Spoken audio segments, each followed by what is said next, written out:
मुंबई महापालिका निवडणुकीमध्ये घराणेशाहीचा बोलबाला पाहायला मिळतोय। कारण मुंबईमध्ये 43 नेत्यांच्या नातेवाईकांना तिकिटांचं वाटप झालंय। भाजपच्या 4 आमदारांनी कुटुंबियांसाठी उमेदवारी घेतली आहे। 98 नेत्यांनी नातेवाईकांसाठी उमेदवारी पदरात पाडून घेतली आहे। नेत्यांमध्ये माजी आमदार, मंत्री आणि माजी खासदारांचा देखील समावेश आहे।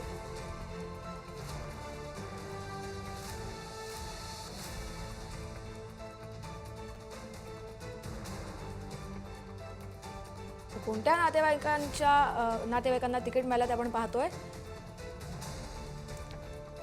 मंत्री गणेश नाईक यांचे पुतणे त्यांना देखील उमेदवारी मिळाली आहे। तेजस्वी घोसाळकर भाजपकडून ते आहेत। प्रकाश दरेकर ते प्रवीण दरेकर यांचे बंधू आहेत। योगीराज दाभाडकर हे माजी आमदार।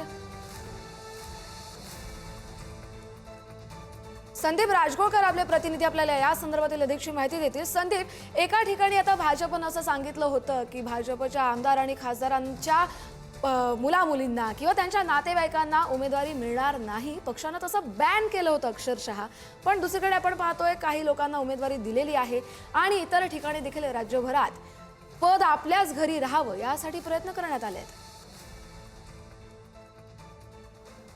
अगदी कस्तुरी, खरं तर या संपूर्ण निवडणुकीमध्ये पाहायला गेलं तर मोठ्या प्रमाणामध्ये एबी फॉर्म आणि उमेदवारीवरून संघर्ष पाहायला मिळाला होता। मात्र त्यानंतर आता घराणेशाहीचं एक मोठं आव्हान जे आहे ते राजकीय पक्षांसमोर आहे असं म्हणावं लागेल।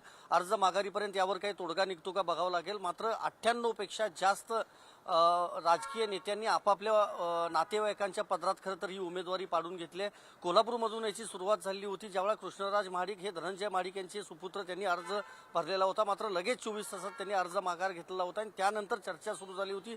इतर राजकीय घराण्यातले सदस्य देखील अर्ज माघार घेतील। मात्र अर्ज माघार घेतले गेलेले नाहीत। आपल्याला जी माहिती मिळते त्यानुसार मुंबईमध्ये जवळपास 43 सदस्य जे आहेत ते राजकीय घराण्याशी संबंधित आहेत। नेत्यांशी मीरा भाईंदरमध्ये 16, नवी मुंबईमध्ये 13, कल्याण डोंबिवलीमध्ये 12 आणि ठाणे उल्हासनगरमध्ये 3 ते 4 ठिकाणी या सगळ्यांचा विचार केला तर आमदार आहेत, खासदार आहेत, मंत्री आहेत, त्यामुळे आजी माजी नेते देखील आहेत आणि त्यांची मुलं असतील, भाऊजाई, भाऊ, वहिनी, म्हणजे ज्या काही नातेवाईक असतील त्या सगळ्यांनाही खरं तर तिकिटांची खैरात जी आहे ती करण्यात आली आहे। त्यामुळे महत्वाचं हेच आहे की सामान्य कार्यकर्त्यांनी करायचं काय। इतकी वर्ष जर पक्षामध्ये ते काम करत असतील तर मग त्यांनी फक्त झेंडे आणि सभांची तयारीच फक्त करायची काय, असा एक संतप्त सवाल खरं तर आता कार्यकर्त्यांकडून विचारला जातोय। आणि प्रामुख्यानं मतदार आता काय निर्णय घेतात, कारण ज्यावेळा मतदान होईल 15 तारखेला सगळ्या महापालिकांच्या निवडणुकांमध्ये, त्यावेळा या नेत्यांच्या जे म्हणजे त्यांच्या घराण्यातले हे जे सदस्य आहेत किंवा नातेवाईक जे आहेत त्यांना मतदान केलं जातं का, त्यांना पराभूत करतात मतदार राजा की विजयी करून देतात,